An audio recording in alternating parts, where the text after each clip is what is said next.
The block turned into Iraq.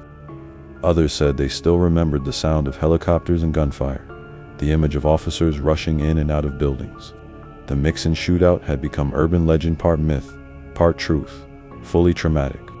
A mural had once been painted 2 blocks down, a stylized portrait of Mixon with the words, "Don't let the system bury you." The mural was defaced within days, then painted over. To some, it was offensive. To others, a cry of protest. Despite the pain, the name Lovelle Mixon still came up in conversations at barbershops, bus stops, and backyard gatherings. "He lost it," one man said. But he didn't start as a monster. The deeper truth many East Oakland residents whispered but rarely said on camera was this: they feared the police, and they feared people like Mixon. In their world, both were threats, and both had caused loss. The community sat between 2 fires burned from both sides. Local hip-hop artists referenced Mixon in their lyrics, not in celebration, but in caution. He was a symbol of rage turned inward and outward, of a man whose life had value but chose destruction. His story was told in rhymes and warnings.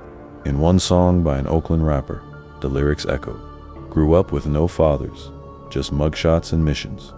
Now his name ring bells, but we call it a prison."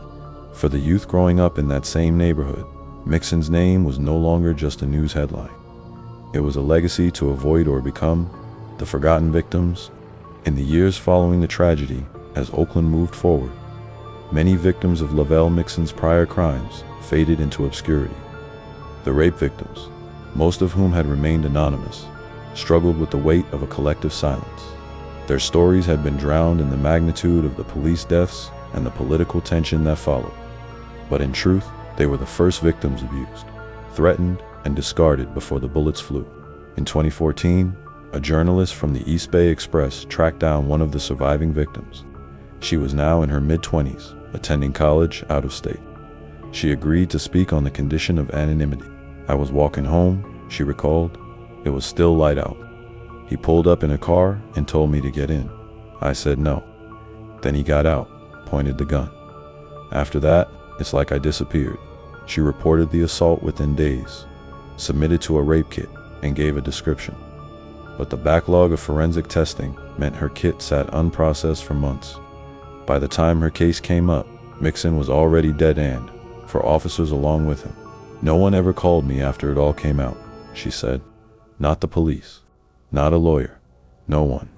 She had followed the coverage, watched people argue about Mixon's childhood, his crimes, his shootout.